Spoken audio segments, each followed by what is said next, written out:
সুপ্রিয় দর্শক, চাকরির পাশাপাশি কিভাবে উদ্যোক্তা হয়ে উঠতে হয় এমনি আজকে গল্প শোনাতে আমি চলে এসেছি দেলদুয়ার উপজেলার দেউল ইউনিয়নের ঝুনকাই ব্রাহ্মণখোলা জনাব শফিকুল ইসলামের বাড়িতে। আসলে আমার ছোটবেলা থেকে ইচ্ছা যে চাকরির পাশাপাশি নিজে উদ্যোক্তা হওয়া। সেই উদ্যোক্তার থেকে আসলে এই মানে ছোট পরিসরে শুরু করা, এর পরবর্তীতে আসলে মানে বড় বৃহত্তর পরিসরে শুরু করার ইচ্ছা আছে। আমি শুধু চাকরি করবো কেন, চাকরির পাশাপাশি যদি বেকার যুবকদের যদি কর্মসংস্থান ব্যবস্থা করতে পারি, এটাই হলো আমার মেন লক্ষ্য। আমি আসলে সকালবেলায় মানে ভোরবেলায় ফজরের নামাজ পড়ে দেখা যায় গোলটাল পরিষ্কার পরিচ্ছন্ন করার পরে গোসল টোসল করে অনেক মানে মোটামুটি খাবার টাবার খামে চলে যায়। এরপরে আমার ওয়াইফ আছে, মানে আমার বাবুর আম্মা, সেই আসলে মানে মেন যত্ন করে সকাল থেকে সন্ধ্যা পর্যন্ত, মানে সন্তানের মতো যেভাবে আগলে এরকম যত্ন করে সেভাবেই তাই মানে গরু দুটাকে লালন পালন করা হইতেছে পর্যন্ত। এর আগে আমার যে কালো গরুটা দেখতেছেন, কালো গরুটা আসলে এখানে আমাদের সামনে সিলিমপুর ভাসানী নামে একটা কষাই আছে। তো ভাসানীর সাথে আমার ভালো একটা সম্পর্ক।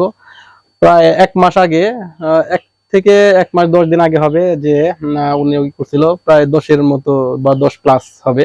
তো এখন তো 1 মাস আরো ওভার হয়েছে। আমি আশা করতেছি 11+ ওজন হয়তো আসবে। আর এইটা হয়তো বা 8.5 কিংবা 9 এরকম আমার একটা টার্গেট দিয়ে গেছিল। খাবার হিসাবে এটা একদম ন্যাচারাল খাবার। আসলে আপনি তো দেখছেন যে আমি খাবার দিলাম বা আমার বাবুর মা যে খাবার দিল, এর মধ্যে কি কি আছে যে এখানে গম ভাঙ্গা, ভুট্টা ভাঙ্গা প্লাস খেসারি খৈল আছে, যেমন সরিষার খৈল। আমি যে সারা বছর যে সরিষা, আমি সরিষা বিক্রি করি না। এর তেল মানে শুধু গরুর জন্য খৈল বানাই না, মানে এই সরিষাটা আমি বিক্রি করি না। খোলটা আমি সারা বছর গরুর খোল খাওয়াই। খোল খাওয়াইলে নাকি অনেকেই বলছে যে আসলে শরীর মানে কি চিকচিক করবে, ভালো থাকবে। এই জন্য খোলটা আমি বেশি খাওয়াই। ইদানিং একটু খোলটা কমে দিচ্ছি, অত্যন্ত গরমের কারণে অনেকে বলতেছে এত খোল খাওয়াইলে নাকি সমস্যা হতে পারে। মেবি আমি খোলটা একটু কমিয়ে রাখছি এখন। বিদ্যুৎ যখন চলে যায় একটু সমস্যা আমাদেরও হয়। আমরা তখন ঘুম থেকে উঠে তো 2-3 বার যখন কারেন্ট যায়, 2টা হাত পাখা আছে, দেখা যায় যে আবার একটু বাতাসও করতে হয়। তো ইন ফিউচারে যখন আমি যদি বড় পরিসরে আমি জেনারেটর ব্যবস্থা করে নেবো, গরু যাতে মানে বিদ্যুৎ চলে গেলেও আমাদের কোনো প্রবলেম না হয়। গরুটা দেখতে আসা, এই গরু দুটা দেখে খুবই আনন্দ লাগতেছে, খুবই খুশি আমি। এই গরু দেখতে অনেক দূর দূরান্ত মানুষ আসে, অনেক মানুষ আসে দেখে, তারা দেখে যায়, দেখে সবাই খুশি হয়।